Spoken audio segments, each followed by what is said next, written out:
Hey, what's up? It's me, Matt, on a suburban exploration trip.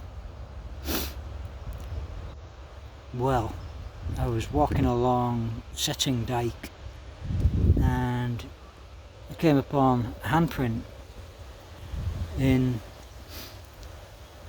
some concrete and I thought, wow, that's cool. That could be prehistoric. It reminded me of it's that human need to leave your mark. Oh shit, hang on a minute.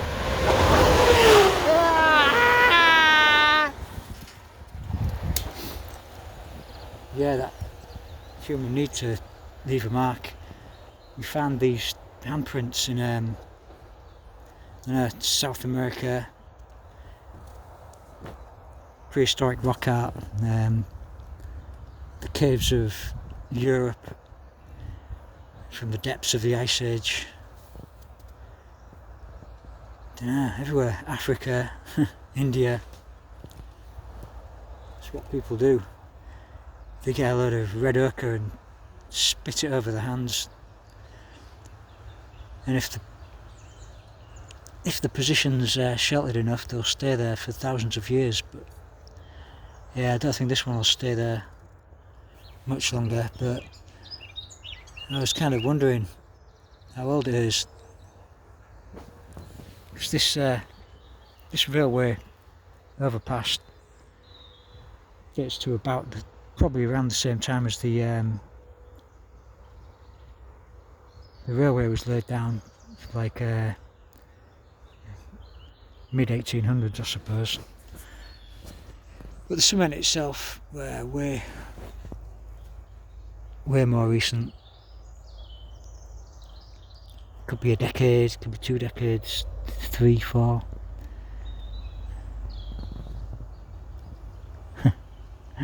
But the age doesn't matter, I suppose. It could be 20,000 years old. It could be a few hours old. It still means the same thing. Someone had to leave their mark. I was here. And the hand with the it means something. And whoever, well, the concrete was wet, they also wrote fuck.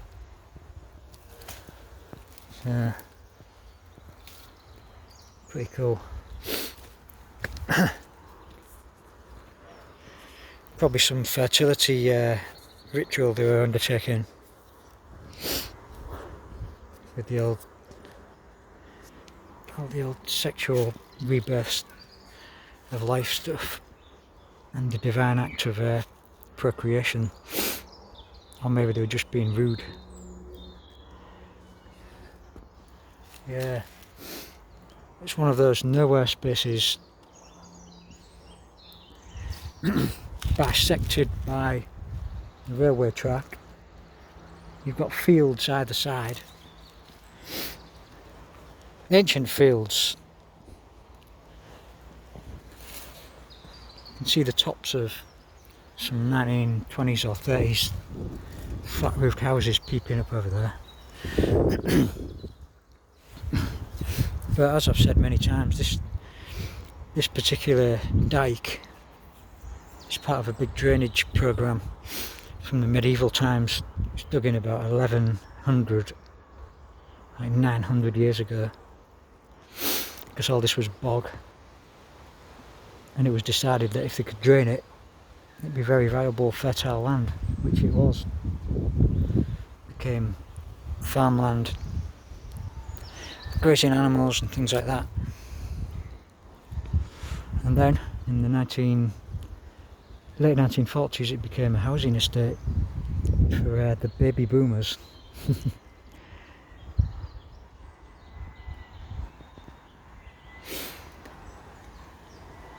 And now the space is just a nowhere space, a dead end.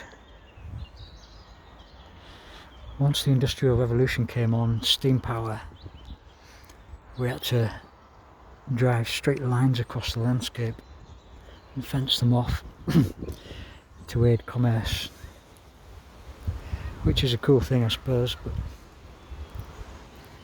has its downsides. Removes a lot of the magic from the landscape. But we've got to live with that. And just down there, a few hundred metres, literally, don't know, trying to think, a couple hundred metres over there, Sonia used to live before she passed away. Literally I could be there in a minute if I could run as the crow flies, and that's a strange thought.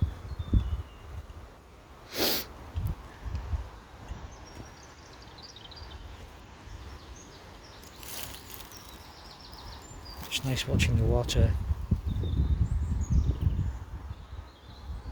I used to come and catch little tiddlers, little tiny fish, sticklebacks, whatever, when I was a kid. This was one of those places. And newts and frogs.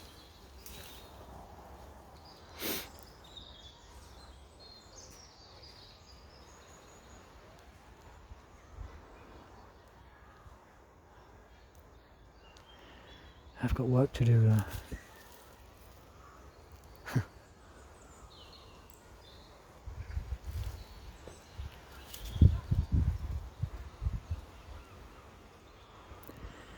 From the long barrows of Wiltshire to the pyramids,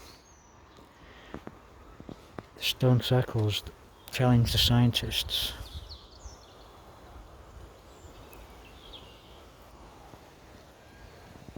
Obelisks will mark the place you fell, where children play. They'll mark the place you fell.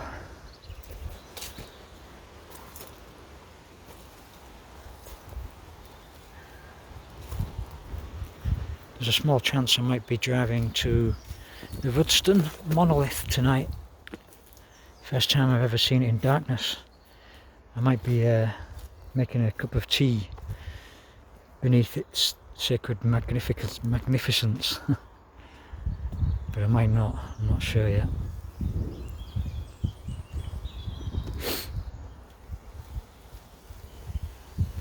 It's in the hands of the gods, as they say.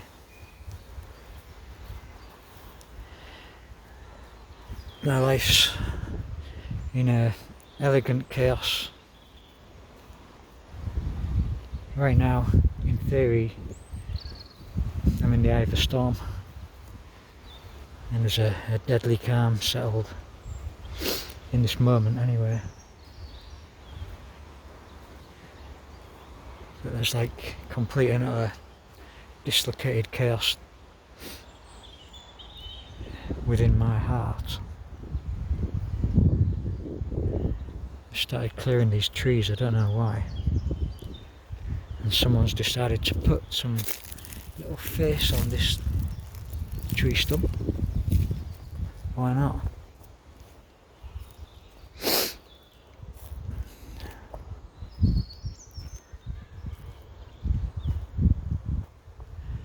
Oh trees, heal me, feel my pain.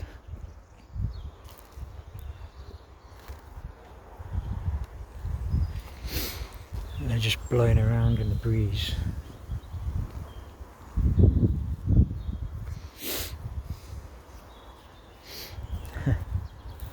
There's another little dike, a mini dike, feeding into the setting dike. I always wonder how old that one is. Obviously not as old as this one. Could be late medieval.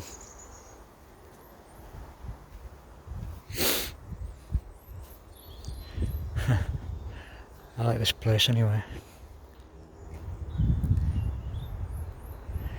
I used to walk down here every night, every evening, late afternoon.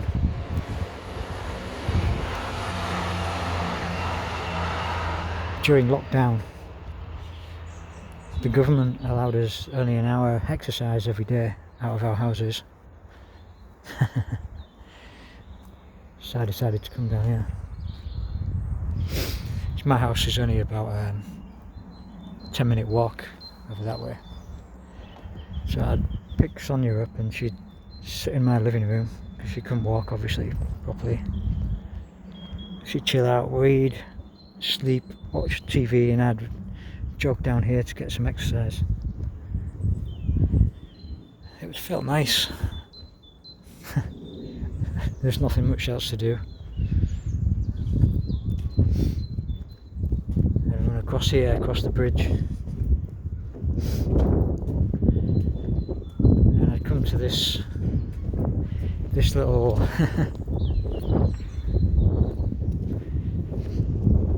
this little shrine, this symbolic human form with his arms held up in a rainbow, a ritual rainbow. And I'd sit on the man and I'd reach my arms out for the rainbow and I'd pull myself up and down about 20 times just to get the exercise in.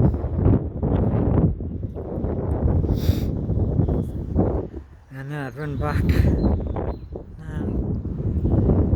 and say, Sonia, yay, that was nice. How are you doing, baby? And I'd cook our dinner. And then we'd watch some crap like Walking Dead or Game of Thrones or... Nah, Game of Thrones had finished. Just random shit. Oh my god. There's a pigeon blocking my way. Oh, he's gone. Or she.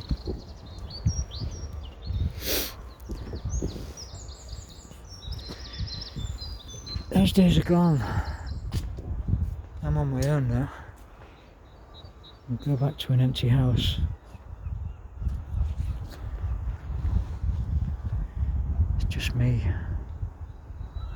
The world seems just completely and utterly transformed. I went into hospital with Sonia, thinking they could fix her up and she'd be out in a few days, and within a couple of hours my life was turned upside down. I was Sonia's carer for about 10 years. It was my job. And suddenly I had no purpose. No friends.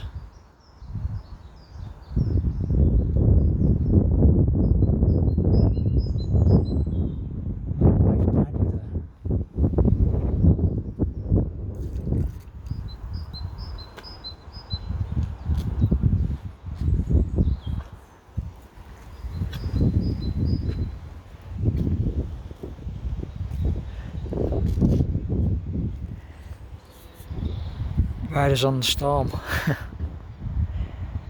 To this house we're born, to this world we're thrown, like a dog without a bone, and after all alone.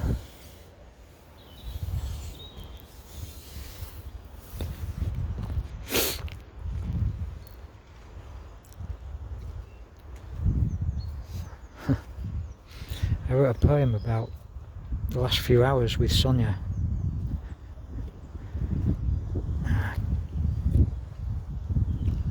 Don't know if I can remember it off by heart. It's only short.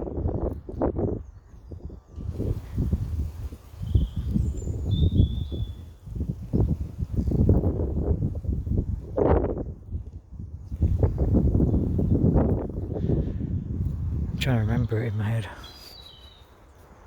It's nice to hear the birds sing.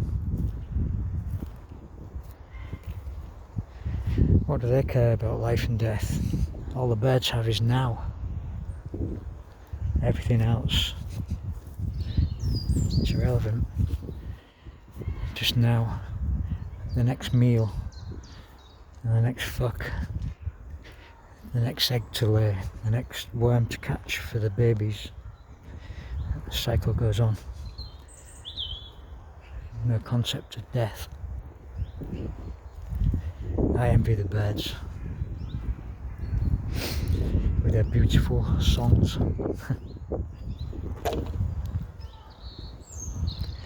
Yeah, what the fuck was this poem? It really encapsulated the last few hours in the hospital. The kind of dead calm and the frozen horror.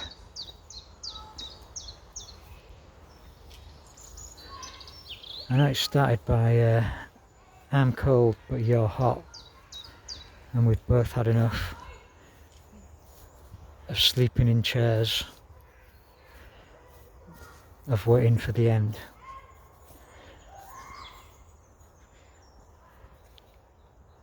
Two nurses walked by, laughing. It's a quiet night. Just the occasional cry to remind you you're in hell. I wish I'd brought a book.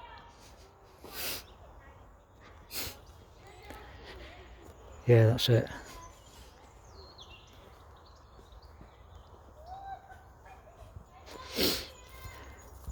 I was cold in this little room and Sonia was just burning up. She was just saying, I can't take it, I'm boiling hot.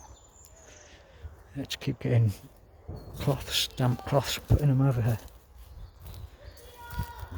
She was in a bad way. She was dying. I didn't realise.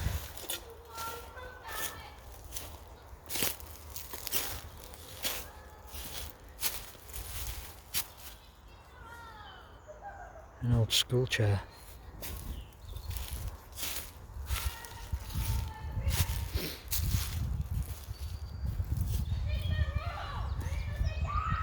A nice found object. Might have to take a photograph of that. Yeah.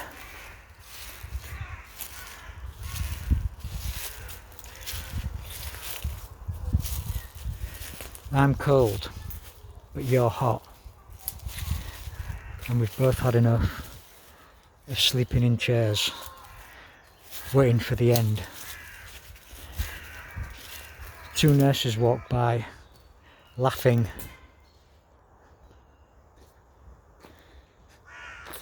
It's a quiet night.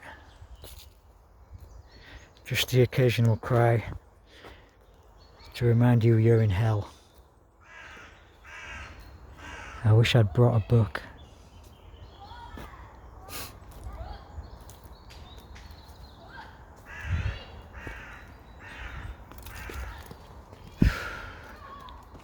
Oh, I'll sign off and take a photograph of this chair.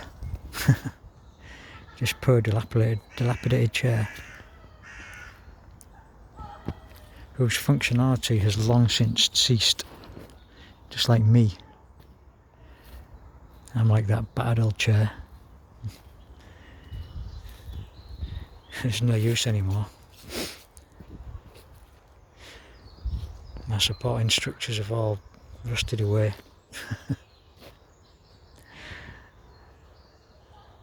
I'm broken and battered. My usefulness has long since gone, but I'm still here somehow.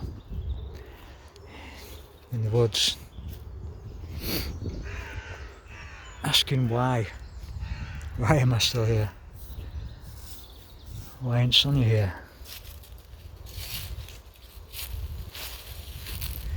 Why have the gods chose to mock me and leave me here in this fucking nightmare?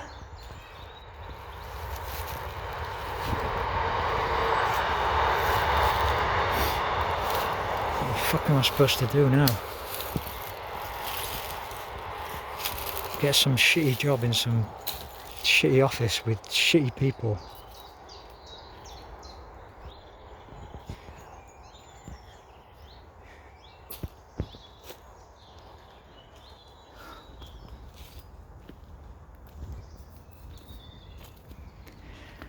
Started painting a picture, but just couldn't do it. That was my one hope. Maybe I can be an artist, sell the occasional picture just to scratch a living. But I sketched the painting out and started painting, and just can do it. I can mix the colours, can apply the paint in the right places like I used to be able to.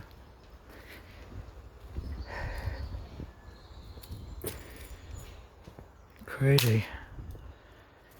It doesn't bode well, considering I've signed up for a master's degree in art. I think I'm going to have to rethink that. Hey, it's the all-seeing eye in the tree. Nice.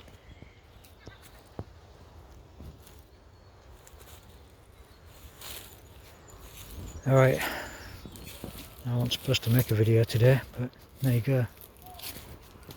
Maybe I'll upload it, maybe I won't.